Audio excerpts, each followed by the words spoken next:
புகழ்பெற்ற சிறுகதைகள் வரிசையில் இன்னைக்கு நாம பார்க்க போகிறது தி. ஜானகிராமன் எழுதிய கண்டாமணி சிறுகதை. இவர் சாகித்ய அகாடமி விருது பெற்ற சிறந்த எழுத்தாளர். இசை மற்றும் இதிகாசங்களோட செல்வாக்கு அவரோட எழுத்துல தெளிவா தெரியும். தவறு செய்து விட்டோமே அப்படிங்கிற மன உளைச்சல்ல தவிக்கிற ஒரு மனிதனோட கதை தான் இந்த கண்டாமணி. இப்ப நாம கதைக்கு போகலாம். சமையல் முடிந்து விட்டது. குழம்புக்கு மாவை கரைச்சி ஊற்றி 2 கிளறி கீழே இறக்கி வைத்தார் மார்க்கம். பச்சை கொத்தமல்லியை ஒரு பிடி முறித்து போட்டு ஒரு கொதி வந்ததும் இறக்கி கடுகை தாளித்து கொட்டினார். கீரை மசியலும் சாதமும் முன்னே தயாராகிவிட்டன. இலை நறுக்கியாச்சா என்று கொல்லை தாழ்வாரத்தை பார்த்து கேட்டார். ஆச்சே என்று அறிவாள்மனையும் இலைக்கட்டையும் உட்கார்ந்த வாக்கில் அவரிடம் நீட்டிவிட்டு அவருடைய மனைவி கையை முந்தானையில் துடைத்து கொண்டார். மார்க்கம் கிணற்றங்கரைக்கு போய் வியர்வை, சமையல் அழுக்கு எல்லாவற்றையும் நீரை விட்டு கழுவி கொண்டார். விபூதியை பட்டை பட்டையாக இட்டுக்கொண்டார். திரும்பி கூடத்துக்கு வந்து முற்றத்து ஓரமாக உட்கார்ந்து ஜெபம் செய்ய தொடங்கினார். கண்களை மூடி அவர் ஜெபம் செய்து கொண்டிருக்கும் போது நடையில் யாரோ செருப்பை கழற்றும் ஓசை கேட்டது. மார்க்கம் கதவை திறந்தார். வாங்கோ என்றார். சாப்பாடு என்று இழுத்தது வந்தவரின் குரல். தயாராயிருக்கே, இதோ என்று அவசரமாக ஜபத்தை முடித்து கூடத்தில் பலகையை போட்டு இலை போட்டார் மார்க்கம். வந்தவருக்கு நல்ல பசி சாப்பாட்டில் தெரிந்தது. வாடிக்கை இல்லை. எப்பொழுதோ மாசத்துக்கு 1-2 முறை வருவார். அந்த பழக்கம்தான். சந்நிதி தெருவில் குடியிருக்கிறார். உள்ளூர் உயர்தர பள்ளிக்கூடத்தில் விஞ்ஞான வாத்தியாருக்கு உதவி செய்கிற வேலை. பார்த்தால் பாவம் என்று இறக்கப்பட வேண்டும் போல இருக்கும். அவரை பார்க்கும்போதெல்லாம் காரணம் இல்லாமல் ஒரு தயவு சுரக்கும். அதனால்தான் 2 மாதங்களுக்கோ 1 மாதத்துக்கோ ஒரு முறை சாப்பிட வரும்போது ஏதோ ஜட பதரோ உள்நோக்கி திளைக்கும் அவ தூதரோ வந்துவிட்டார் போன்று சற்று பயபக்தியோடு சாதம் போடுவார். அவர் நன்றாக சாப்பிட்டார். குழம்பு நன்றாக இருக்கிறது என்று மோர் சாதத்துக்கும் கொஞ்சம் கேட்டார். போட்டுவிட்டு வந்து மார்க்கம் குழம்பை தற்செயலாக கிளறி கரண்டியை தூக்கிய பொழுது அதிலிருந்து நீளமாக ஏதோ ஒன்று நழுவி குழம்புக்குள் விழுந்தது. மீண்டும் கிளறி தூக்கி வெளிச்சத்தில் உற்று பார்த்தார் மார்க்கம். இதென்ன இது?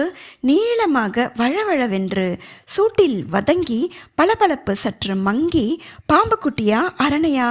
அரணைக்கு கால் உண்டு, இதற்கு இல்லை. பாம்பு குட்டி மாதிரி தான் இருக்கிறது. ஒரு மேகம் ஓடும் போது நிழல் பூமியில் ஓடி பரவுவது போல உச்சந்தலை முதல் உள்ளங்கால் வரையில் மார்க்கத்திற்கு ஒரு நிழல் ஓடிற்று. நிழல்தான், வேறு எப்படி சொல்கிறது? பயமா, கிளியா, கவலையா, என்னவென்று சொல்கிறது? நிழல்தான். மனைவியை சமிக்ஞை செய்து கூப்பிட்டார். கரண்டியில் உள்ள ஜந்துவை காண்பித்தார். பார்த்த மாத்திரத்தில் அவள் கண்கள் அகன்றன. வாய் திறந்தது. பொத்திக்கொண்டாள். மார்க்கமும் இடது கையால் அவள் வாயை பொத்தினார். வேக மூச்சுடன் அவள் உடம்பு இறைத்தது. படபடப்பு மண்டை உச்சிக்கு ஏறிற்று. தூணை பிடித்து கொண்டாள். பாம்பு குட்டிதான். சாப்பிட்ட கிழவர் கை கழுவி விட்டு ஏப்பம் விட்டு கொண்டே செருப்பை மாட்டிக்கொண்டு வாசற்படியில் தடவி தடவி இறங்குவதை பார்த்தாள். மறுகணமே பாம்பை கரண்டியோடு எடுத்து இருட்டை பாராமல் கொல்லை கோடி வரை நடந்து சென்று குப்பை குழியில் எரிந்தாள். குப்பை, சத்தை எல்லாவற்றையும் 50-60 பிடி படபடுத்து கொண்டே எடுத்து போட்டாள். உள்ளே வந்தாள். குழம்பை எடுத்து சாக்கடையில் கொட்டினாள். ஏதாவது ஆயிடுமோ என்று கேட்டாள். அந்த குரல் கூட நெஞ்சை விட்டு வரவில்லை. சுவாமிதான் என்று சொன்ன மார்க்கத்தின் முகம் அழுவது போல் இருந்தது. விலங்கு, சிறை, சாபங்கள் எல்லாம் வளைந்து வளைந்து நடுவில் வந்தன. அவளுக்கு கை நடுங்கிற்று. சுவாமியை வேண்டிக்கட்டும். இருவரும் பூஜை படங்கள் கீழ்த்தட்டில் வைத்திருக்கிற சாமான் அலமாரியின் முன் நின்றார்கள். மானமாக காலம் தள்ளியாச்சே, இத்தனை காலமா இப்படி சோதிக்கிறேளே என்று அலமாரியை பார்த்து அழுதாள் அவள். பஞ்சலோகத்தில் கண்டாமணி வாங்கி தொங்க விடுறேன், கை நீளத்துக்கு, சேதி பரவாமல் இருக்கணும் யுகேஸ்வரா என்று வேண்டிக் கொண்டார் மார்க்கம். அதை கேட்டாள் மனைவி. பகவானே, இரண்டாம் காதுக்கு தெரியப்படாத செய்தி கண்டாமணி பண்ணி தொங்க விடுறோம். அப்பனே, யுகேஸ்வரா, சர்வேசா, தீனபந்தோ, மார்க்கபந்தோ என்று வேண்டிக் கொண்ட மனைவிக்கு கடைசியில் கணவனின் பெயரை சொல்லிவிட்டதற்காக அந்த பரவசத்துக்கு நடுவில் சற்று நாணமும் படர்ந்தது. வேறு குழம்பு வைத்தார்கள். அதே கும்முட்டிக்காய் குழம்புதான். வாடிக்கைக்காரர்கள் 24 பேரும் வந்து சாப்பிட்டு விட்டு போனார்கள். என்னதான் வேண்டிக் கொண்டாலும் சந்தேகமும் பயமும் எப்படி போகும்? இரவு முழுவதும் சரியாக தூக்கமில்லை. மனைவி மட்டும் பகவான் மீது பாரத்தை போட்டுவிட்டு சுகமாக தூங்கிக் கொண்டிருந்தாள். மார்க்கம் புரண்டு புரண்டு படுத்து கொண்டிருந்தார். அவருக்கு சந்நிதி தெருவுக்கு போய் பார்க்க வேண்டும் போல் இருந்தது. என்ன பாவம் செய்து இந்த அஜாக்கிரதை வந்தது? அரை வயிறாக சாப்பிட்டவர்களின் தாப மூச்சா?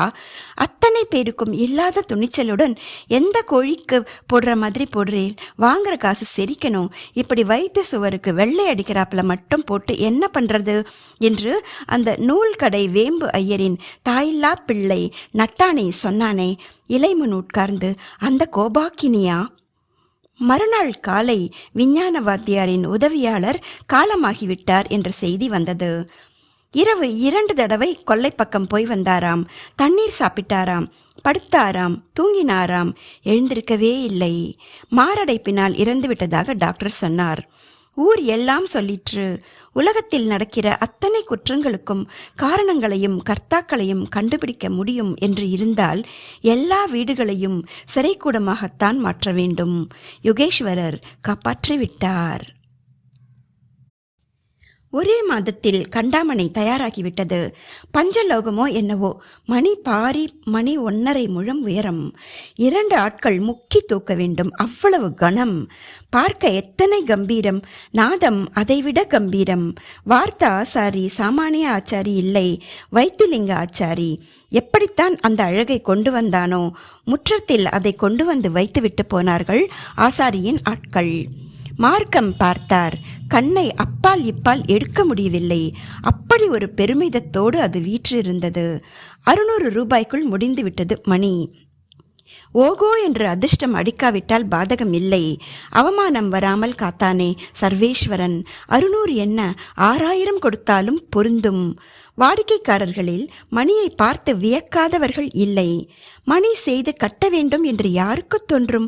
கண்மலர் சாத்துவார்கள், வடைமாலை சாத்துவார்கள், சத்திரம் கட்டுவார்கள், சந்தன காப்பிடுவார்கள். ஆனால் கண்டாமணி செய்து வைக்க வேண்டும் என்று தோன்றுமோ? சும்மா தான் ஏதோ தோணித்து சுவாமிக்கு நம்ம கையால் செய்யணும்னு என்று விசாரித்தவர்களிடமெல்லாம் அடக்கமாக சொல்லிக்கொண்டார் மார்க்கம். சாப்பிட வருபவர்கள் தடவி பார்த்தார்கள், சுண்டி பார்த்தார்கள், சற்று அழுத்தி நகர்த்த முடிகிறதா என்று பார்த்தார்கள்.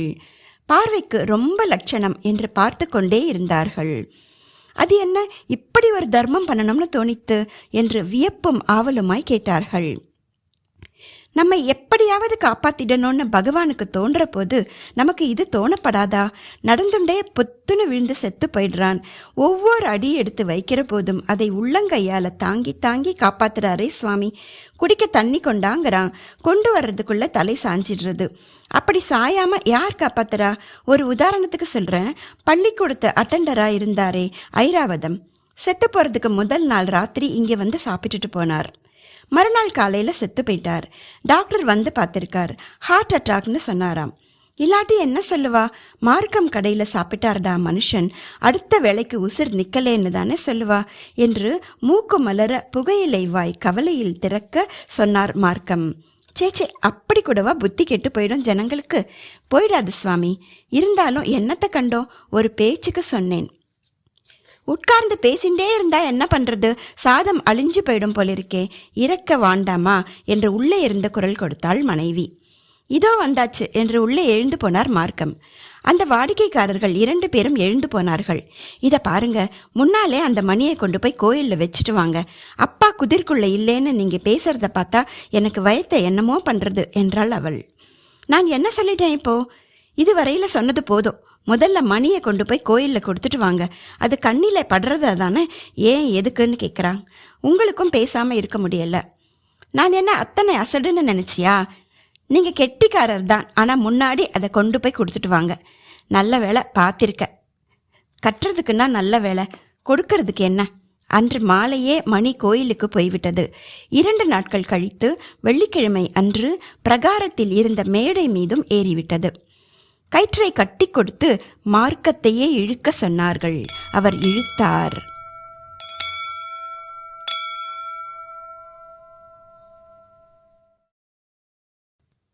காலையில் விஸ்வரூப தரிசனத்துக்கே அந்த மணியைத்தான் அடித்தார்கள். உச்சி பொழுதில் அடித்தார்கள், மாலையில் அடித்தார்கள், அர்த்த ஜாமத்துக்கும் அடித்தார்கள். காலையில் கேட்டபோது கோயிலில் இருந்த மாதிரியே மார்க்கம் கண்ணை மூடி கார்வையில் ஏறிக்கொண்டு காற்று வெளியில் என்று வியாபித்து கொண்டார். பிற்பகலும் அப்படியே ஏறிக்கொண்டார்.